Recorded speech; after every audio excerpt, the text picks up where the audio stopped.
तो इस कहानी की शुरुआत होती है टेररिस्ट के एक ग्रुप को दिखाते हुए, जिन्होंने बहुत सारे बच्चों को अगवा किया होता है। इस ग्रुप को चलाने वाले दो मेन लोग थे, जिनमें एक डॉक्टर थी जिसका नाम वीक था और उसके साथ उसका साथी। तभी इनके ग्रुप से एक 7 साल की बच्ची भाग जाती है। वो जंगलों की तरफ गई थी। ये लोग उसे बहुत तलाशते हैं पर वो इन्हें कहीं भी नहीं मिलती। वो बच्ची क्योंकि काफी जख्मी थी तो ये लोग ये सोच लेते हैं कि वो मर चुकी होगी, क्योंकि भला इतनी छोटी बच्ची इतना सारा जख्मी होने के साथ जिंदा कैसे रह सकती। खेत का मालिक अगली सुबह जब वहाँ आता है तो उस बच्ची को देख लेता है। उसे जख्मी देखकर वो उसे उठाकर अपने घर ले आती है और डॉक्टर से उसका इलाज करवाती है। डॉक्टरों ने बताती है कि ये ठीक है, इसकी हालत इतनी खराब नहीं है, तो बहुत जल्दी होश में आ जाएगी। तब ये सीन यहाँ से शिफ्ट होकर आता है 10 साल के बाद, जहाँ हम एक लड़की को देखते हैं जिसका नाम जायुन था। वो थोड़ी शरारती थी। एक दुकान से वो बहुत सारी बोरियां उठाकर अपने साथ ले जाती है, दुकान के मालिक को बताए बगैर। वो चालाक भी थी और समझदार भी, यहाँ तक कि बगैर लाइसेंस के वो गाड़ी चलाती थी। ये लड़की और कोई नहीं बल्कि शुरुआत वाली बच्ची है। खेतों के इस मालिक ने इसे गोद ले लिया था और अपनी बेटी उसको समझ लिया था। पढ़ाई में अच्छी होने के साथ साथ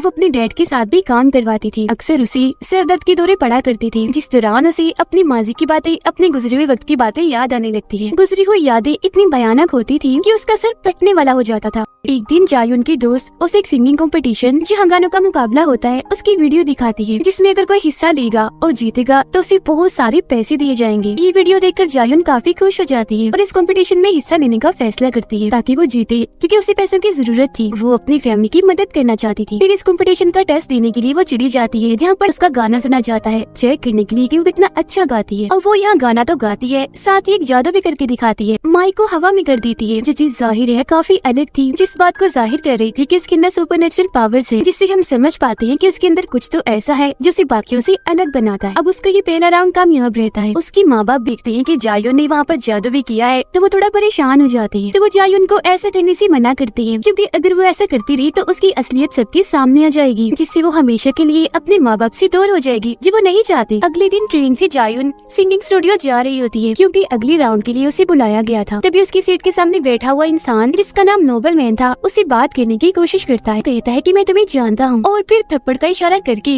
वो उसे उसका गुजरा हुआ वक्त याद दिलाने की कोशिश करता है और कहता है कि 10 साल पहले जो हादसा तुम्हारे साथ हुआ था उसमें मैं भी शामिल था। मगर अभी भी जायुन को कुछ याद नहीं आता। जिसके बाद नोबल मैन वहाँ से उठकर उस ट्रेन के दूसरे डब्बे में जाने लगता है, जहाँ तभी उसकी टक्कर एक आदमी से हो जाती है। वो इतना सर फिरा था कि उसे गुस्सा आ गया था और उस आदमी पर उसने हमला कर दिया था। वो उसे इतना मारता है कि अधमरा कर देता है और फिर उठाकर उसे चलते हुए ट्रेन से बाहर फेंक देता है। अब ये सीन देखकर हम समझ जाते हैं कि वो सीधा तो नहीं है, बल्कि उसकी मासूम से दिखने वाले चेहरे के पीछे एक खतरनाक रूप छुपा हुआ है। फिर जायुन स्टूडियो पहुंचती है। इस राउंड को भी वो जीत कर अगले राउंड के लिए चुन ली जाती है। खुशी खुशी जब वो भागती हुई आ रही थी तो तभी उसकी तबीयत खराब होने लगती है। उसकी नाक और मुंह से खून आने लगता है और इसी के साथ उसे दोबारा से सर दर्द के दौरे पड़ने लगते हैं। जहाँ वो थोड़ा नॉर्मल होकर वॉशरूम से बाहर आती है, उसकी दोस्त उसे लेकर बाहर सड़क पर आ जाती है। वो भी गाड़ी के आने का इंतजार कर ही रही थी कि तभी उनके सामने 2 काले रंग की गाड़ियाँ आ जाती है। एक गाड़ी में से डॉक्टर बी का साथी निकल कर आता है, जो जायुन को लिफ्ट देने के लिए कहता है और उसका असली मकसद उसको अगवा करने का था। लेकिन तभी इधर उनकी गाड़ी आ जाती है। तब जायुन और उसकी दोस्त उन दोनों को नजरअंदाज करके अपनी गाड़ी में जाकर बैठ जाते हैं। जब जायुन टीवी पर आई थी तो पूरे ही मुल्क में मशहूर हो गई थी। उसके गाने वाली वीडियो डॉक्टर बीक और उसके साथी के पास भी गया था, तो वो समझ गई कि यही वो लड़की है जो 10 साल पहले उनकी कैद से भाग गई थी। अब जायुन को हम बस स्टैंड पर देखते हैं, जो बस के आने का इंतजार कर रही थी, जहाँ तभी नोबल मैन की गाड़ी उसके पास आकर रुकती है। वो भी उसे लिफ्ट देने की बात करता है, लेकिन जब वो इनकार करती है तो नोबल मैन कहता है कि जरा अपनी फैमिली का सोचो, अगर तुम ना मानी तो उनकी जान को भी खतरा हो सकता है। ये सुनकर वो काफी घबरा गई थी। फौरन अपने घर के लिए भागने लगती है। घर पहुंचकर जब वो अपने माँ बाप को सही सलामत देखती है तो उसकी जान में जान आती है। इसी रात जब उसकी पूरी फैमिली सो रही थी तो तभी जायुन अपना सर पकड़ के रोने लगती है। उसकी दोस्त भी आज उसके घर पर थी तो वॉशरूम के लिए जाने लगती है। अब जायुन को बाहर से किसी की आवाज आने लगती है। वो घबराते हुए उठकर बैठ जाती है। वो जैसे बाहर आती है तो एक आदमी उस पर गन तान देता है और एक आदमी ने उसकी दोस्त की गर्दन पर भी चाकू रखा हुआ था। 3 लोगों का लीडर उनके सामने आता है, जो डॉक्टर बी का साथी था और अब वो जायुन को अगवा करने आया था। वो लोग उसे अपने साथ चलने के लिए कह ही रही थी कि तभी जायुन को दोबारा से सर दर्द का दौरा पड़ने लगता है। मगर जब एक आदमी जबरदस्ती उसे वहाँ से ले जाने की कोशिश करता है तो एकदम गुस्से से जायुन लाल हो जाती है। उस आदमी को वो जोर से मारती है और उसे गन छीनकर बाकी लोगों को भी उड़ा देती है।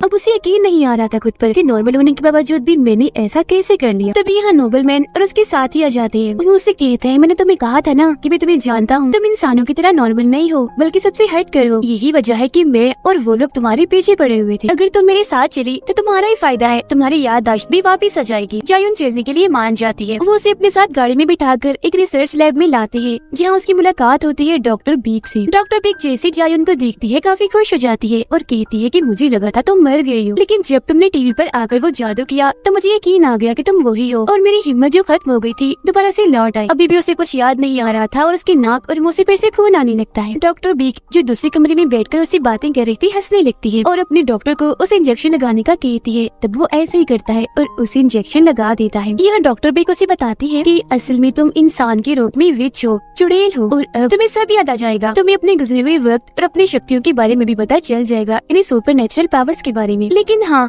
हम ये इंजेक्शन तुम्हें हर रोज नहीं देंगे, तो इसीलिए तुम्हारी नाक और मुंह से खून निकलता रहेगा, इसमें घबराओ मत। अब डॉक्टर बीक का मकसद ये था कि वो इंजेक्शन लगाकर उसको अपने लिए इस्तेमाल करे। लेकिन अब कहानी यहाँ पर एक बड़ा ही अलग मोड़ लेती है। जायुन अचानक ही मुस्कुराने लगती है और कहती है कि तुम्हें क्या लगता है तुम मुझे यहाँ लाई हो? तो तुम गलत हो, क्योंकि मैं यहाँ खुद आना चाहती थी ताकि तुम मुझे ये इंजेक्शन लगा दो, क्योंकि इससे मेरी जिंदगी के कुछ और साल बढ़ गए। हालांकि बीमारी की वजह से मेरी कुछ दिन के बाद मौत हो जानी थी, लेकिन शुक्रिया, तुमने मेरा ये काम आसान कर दिया। जिसके बाद वो बड़े खतरनाक अंदाज से उठती है और अपनी ताकतों से वहाँ पर मौजूद सारे ही डॉक्टर्स को मार डालती है। जिसके बाद वो बाहर आकर इस पूरे लैब के सारे ही लोगों को मारने लगती है। अब यहाँ मैं आपको बता दूं कि जायुन के अंदर ये ताकतें कैसी है, क्योंकि असल में वो सचमुच विच है, चुड़ैल है। जब भी तो वो इतनी छोटी सी उम्र में इनकी कैद से भाग गई थी, क्योंकि बचपन से उसके पास सुपरनेचुरल पावर्स थी और वो उस वक्त डॉक्टर बीक के बहुत सारे लोगों को मारकर वहाँ से भाग गई थी। पूरी फिल्म में बस वो ड्रामा ही कर रही थी। असल में उसे अपना गुजरा हुआ वक्त सारा का सारा याद था और सिंगिंग कंपटीशन में हिस्सा उसने इसलिए नहीं लिया था कि उसकी फैमिली को पैसों की जरूरत है, बल्कि इसलिए लिया था ताकि वो डॉक्टर बीक तक पहुंच सके। और ये सारा उसका प्लान था। उसका जादू करना, नोबलमैन से मिलना, अगवा होना, सब इसमें शामिल था। प्लान के मुताबिक यहाँ पर आकर वो सबको मार डालती है अपना बदला लेने के लिए। वो फिर डॉक्टर बीक की टांग में गोली मारती है और कहती है कि तुमने कैसे सोच लिया मैं तुम्हें भूल गई? मैं तुम्हें और उस दिन को कैसे भूल सकती हूँ जब तुमने मुझे दर्द दिया था, जिसमें हर रोज मैं तड़पा करती थी। वो उसे एक और गोली मारती है कि तभी यहाँ पर नोबलमैन आ जाता है जो जायुन पर गन पॉइंट कर देता है। अब नोबलमैन भी जायुन जैसा एक बच्चा था जिसे डॉक्टर बीक ने अपने पास अगवा किया था, लेकिन उसके पास जायुन जैसी शक्तियाँ नहीं थी। यही वजह थी कि जायुन से वो जलता था, उसके पीछे पड़ा हुआ था। तभी इधर डॉक्टर बीक का साथी आता है जायुन के पास और उसे डॉक्टर बीक की इस साथी की हैवानियत के बारे में भी याद आ जाता है कि कितना बेरहम है। उस रात इसने मेरे साथ बहुत गलत किया था। इससे पहले कि वो उस पर हमला करता, जायुन उसे पकड़ लेती है और काफी बुरी तरह मारती है। वो उसके जिस्म को काफी मरोड़ती है, उसकी हड्डियाँ तोड़ देती है, जिससे आखिरकार उसकी मौत हो जाती है। अब सिर्फ दो लोग बचते हैं, जायुन और नोबलमैन, जहाँ इनकी भी काफी जबरदस्त किस्म की लड़ाई होती है। दोनों एक दूसरे पर भारी पड़ रहे थे, लेकिन बाद में आखिरकार जायुन उसे मार डालती है। मरते मरते वो नोबलमैन से हेडक्वार्टर मेन ऑफिस के बारे में पूछती है, जहाँ जाकर वो अपनी बीमारी का इलाज ढूंढ सकती है। जब वो उसे बता देता है तो जायुन उसे मार डालती है। फिर वो जाती है हॉस्पिटल अपने माँ बाप के पास, क्योंकि उसकी मदर की तबीयत काफी खराब थी। अब यहाँ जायुन के डैड उसे एक और सच्चाई बताते हैं कि उस दिन जब तुम मुझे जख्मी मिली थी तो मैं जान गया था कि तुम एक विच हो, क्योंकि तुम्हारे वहाँ आते ही फार्म के बहुत सारे जानवर मर गए थे। हालांकि मैं तुम्हें दूर भेजना चाहता था, पर तुम्हारी मॉम के कहने पर हमने तुम्हें रखा और अपने बच्चों की तरह पाला। ये कहकर वो दुखी हो जाती है। जायुन भी जज्बाती हो गई थी। फिर वो कहती है कि डैड फिलहाल तो मैं यहाँ से जा रही हूँ, लेकिन हाँ, मैं आपसे वादा करती हूँ कि वापस आकर जरूर मिलूंगी। इसके बाद वो हेडक्वार्टर मेन ऑफिस पहुँच गई थी। जो इस जगह को चला रही थी वो डॉक्टर बीक की हमशक्ल जुड़वा बहन थी। जायुन की तबाहियों से वो डरी हुई थी, तो इसीलिए वो उसे वैक्सीन दे ही देती है, जिससे जायुन की बीमारी ठीक हो जाएगी और वो मरने से भी बच जाएगी। अब यही एक और लड़की आती है, वो जायुन पर हमला करने लगती है, जिस पर वो उसे कहती है कि अगर तुमने मुझे हाथ भी लगाया तो मैं तुम्हारा सर उड़ा दूंगी। इसके बाद ये सीन यहाँ से शिफ्ट होकर आता है एक छोटी बच्ची पर, जो जायुन जैसी ही दिख रही थी और खून में लथपथ थी। वो एक अनजान जगह पे खड़ी हुई थी। यहीं पर हम बहुत सारे मरे हुए जानवरों को देखते हैं, जिन्हें और किसी ने नहीं बल्कि इसी बच्ची ने मारा था। तो ये हम समझ पाते हैं कि ये भी विच है और इसके पास भी सुपरनेचुरल पावर्स हैं। ये पहले इंसान ही थी, जिसके बाद पहले इसे म्यूटेंट बनाया, फिर इसमें कुछ तब्दीलियां करके विच बना दिया गया। इस बच्ची को सभी आर्क-1 के नाम से जानते हैं। यही आर्क-1 को अपनी मोम की आवाजें आने लगती है, जो कि उसे बुला रही थी। वो भी वहाँ खड़ी ही थी कि तभी एक डॉग आकर अचानक से उस पर हमला कर देता है, जिसके बाद ये सीन यहाँ पर कट हो जाता है और हम कुछ वक्त पहले की कहानी देखते हैं, जहाँ हम एक बस में दो स्कूल की लड़कियों को देखते हैं। हेडफोन वाली लड़की अपनी दोस्त को कहती है कि मैं प्रेग्नेंट हूँ, यानी कि मैं माँ बनने वाली हूँ, पर हाँ तुम ये बात किसी को भी मत बताना, राज रखना। ड्राइवर एक अनजान सड़क पर गाड़ी को मोड़ लेता है। तभी कुछ मास्क पहने हुए लोग बस के अंदर घुस आए थे और उन्होंने हर तरफ जहरीली गैस फैला दी थी, जिससे उस प्रेग्नेंट लड़की समेत सारे ही लोग बेहोश हो जाते हैं। मास्क पहने लोग उस लड़की को उठाकर अपने साथ ले जाते हैं और जब उसे होश आती है तो वो खुद को डॉक्टर बी के सामने पाती है। यहाँ पर खबरों में इस लड़की की बस के बारे में बताया जा रहा था कि बस एक खाई में गिर गई है, जिस वजह से इसमें मौजूद सारे के सारे लोग मारे गए हैं। ये देखकर उस लड़की को काफी दुख होता है। वो फिर डॉक्टर बिग से पूछती है कि आखिर मैं यहाँ पर क्यों हूँ और मैं माँ बनने वाली हूँ, तो प्लीज मुझे यहाँ से जाने दिया जाए। जैसे उनका डॉक्टर भी कहती है कि हाँ मैं जानती हूँ तुम माँ बनने वाली हो, और वो भी एक नहीं दो बच्चों की, यानी जुड़वा बच्चों की, और उन बच्चों को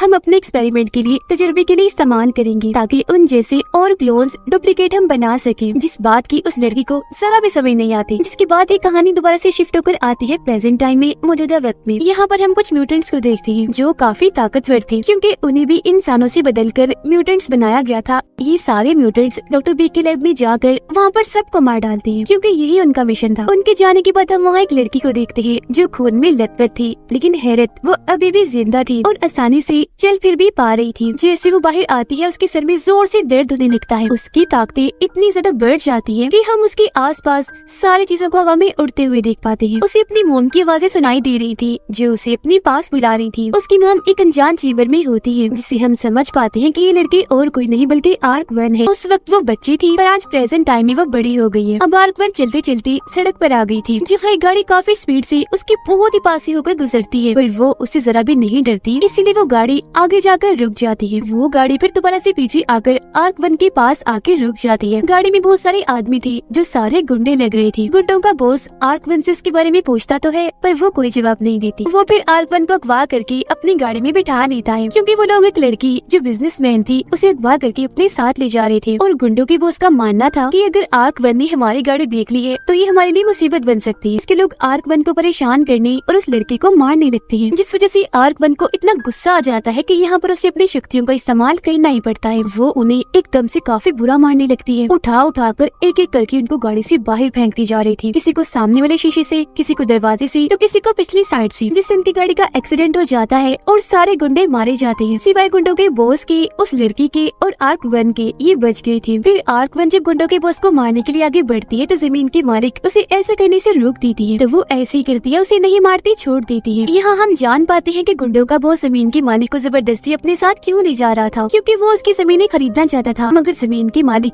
ऐसा करना नहीं चाहती थी। तो गुंडों का बॉस उसे इसीलिए ले जा रहा था ताकि उसे मार डाले। फिर जमीन की मालिक अपने अंकल को कॉल करती है ताकि वो यहाँ पर आए और उसे अपने साथ ले जाए। फिर जैसे उसकी अंकल यहाँ पर आते हैं, आर्क-1 को कुछ होने लगता है। उसकी तबीयत खराब हो गई थी, नाक और मुंह से खून आ रहा था, जिसके साथ ही वो बेहोश हो जाती है। इसी वजह से जमीन की मालिक आर्क-1 को भी गाड़ी में डालकर अपने साथ ले जाते हैं। फिर आकर हम देखते हैं कि उसके अंकल एक डॉक्टर है। वो आर्क-1 के जिस्म से सारी गोलियां निकाल तो देती है, पर हम ये देखकर काफी हैरान रह जाते हैं कि उसके सारे के सारे जख्म अपने आप ही ठीक हो रहे हैं। उसके अंकल को लगता है कि शायद मैं शराब के नशे में हूँ, तो इसीलिए मुझे ऐसा नजर आ रहा है, ये सिर्फ मेरा वहम है।